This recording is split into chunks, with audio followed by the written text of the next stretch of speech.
अस्सलाम वालेकुम स्टूडेंट। देखिए मैं 17.1 से फिर अगेन स्टार्ट कर रहा हूँ, आप चेक कर लीजिएगा। अब पूरी बुक दोबारा आपके पास इसे सॉल्व होकर आ जाएगी। एक्सरसाइज सही है रिस्पेक्टिवली, मतलब तरतीब से एक्सरसाइज 17.1 17.2 इस तरह क्लास 10th, ठीक है, कराची बोर्ड सिंटैक्स बुक, ठीक है। इसको पहले आप डायरेक्ट कह रहे हैं right the following sets in tabular form. Set दिए में कह रहे टेबुलर फॉर्म में लिख दें, सॉल्व करें। सवाल देख लें, कह रहे ए सेट ऑफ ऑल इंटीजर्स, जितने भी इंटीजर्स हैं -3 एंड +3 के बिटवीन जो भी हैं लिख दें, ठीक है। सॉल्व करने के बाद लिख लें सेट ऑफ ऑल इंटीजर।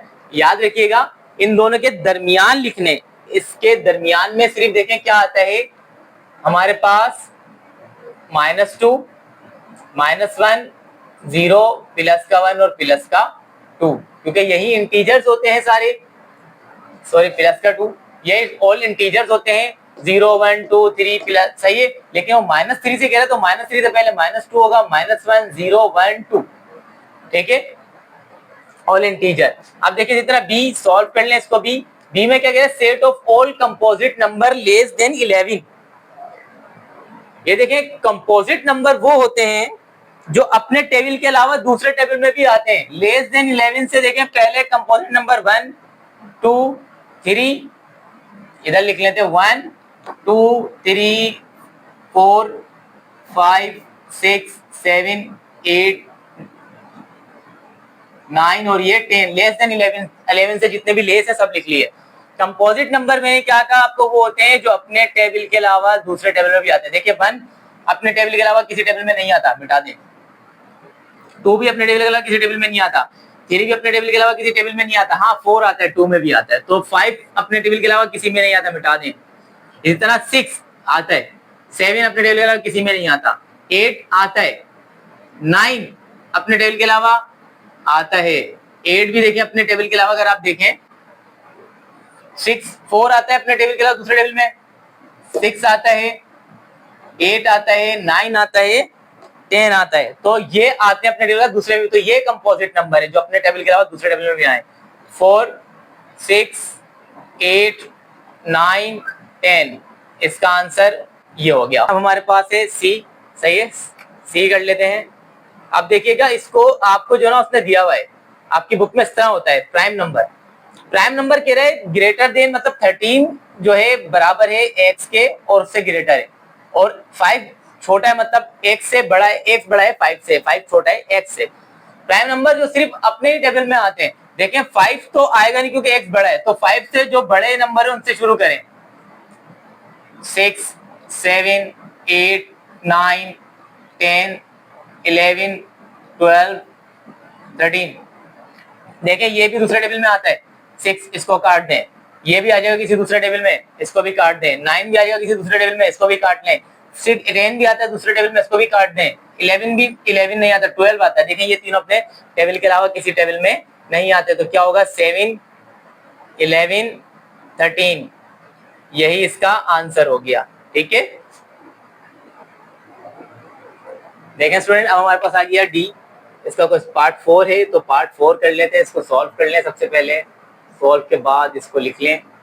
कह रहा है कि देखें अब हमारे पास इस ओ को पता है आपको ना, उसमें डबल किया होगा आपकी बुक में ना।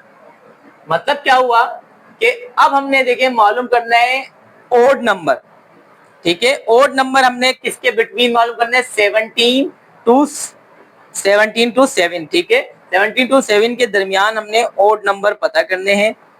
तो देख लें, लेकिन इसको खुद को इन्वॉल्व नहीं करना है, इनके बिटवीन करना है। इनके बिटवीन देखें ऑड नंबर होता है क्या है 7, ठीक है। मतलब 7 के बाद तो हमने 7 नहीं करना, 2 छोड़ते हैं 9, फिर करेंगे 11, फिर छोड़ेंगे 13, फिर छोड़ेंगे 15।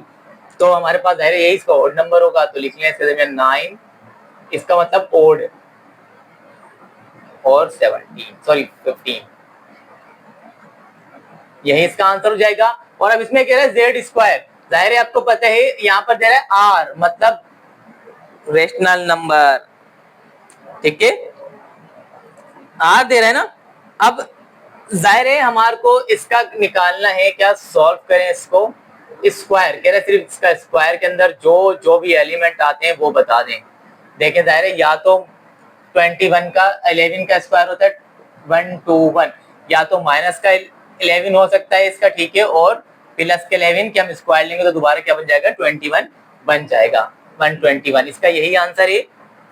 अगेन सॉल्व करते इफ, अब देखें ये इस पर आ जाए, ये क्या कह रहा है इमेजिनरी, ठीक है, इमेजिनरी मतलब जाहिर है हमारे पास अगर हम कहें हमारे पास क्यों, मतलब क्यों जाहिर है अगर इसको नॉर्मल आप ले लें तो आप ये कहते हैं कि फ्रैक्शन, ठीक है, fraction at decimal point, decimal जाहिर है आपको पता है क्या हो सकता है, अगर मैं देखूं 1.2 तो ठीक है ये हो जाएगा 0.5, इसी तरह 3.4 ले लेता हूं मैं, कोई भी वैल्यू होगी तो ये हो जाएगी मेरे पास 0.75, इसी तरह अगर मैं एक और ले लूं तो इसी तरह कोई वैल्यू आती रहेगी, लिहाजा जाहिर है इसको डेसिमल में होना चाहिए, ठीक है, फ्रैक्शन वो डेसिमल में होना चाहिए, तो इसको सॉल्व करके लिख लेते हैं, या तो ये सेट खाली होगा, खाली सेट हम इस तरह जाहिर करते हैं, यही इसका आंसर है, और बहुत से लोग जाहिर है खाली सेट को इस तरह भी जाहिर करते हैं, और बहुत से लोग खाली सेट को इस तरह भी जाहिर करते हैं, ये इसका आंसर है। ये आपके पास 17.1 का क्वेश्चन नंबर 1 कंप्लीट हो गया। अब नेक्स्ट वीडियो में हम करेंगे क्वेश्चन नंबर 2।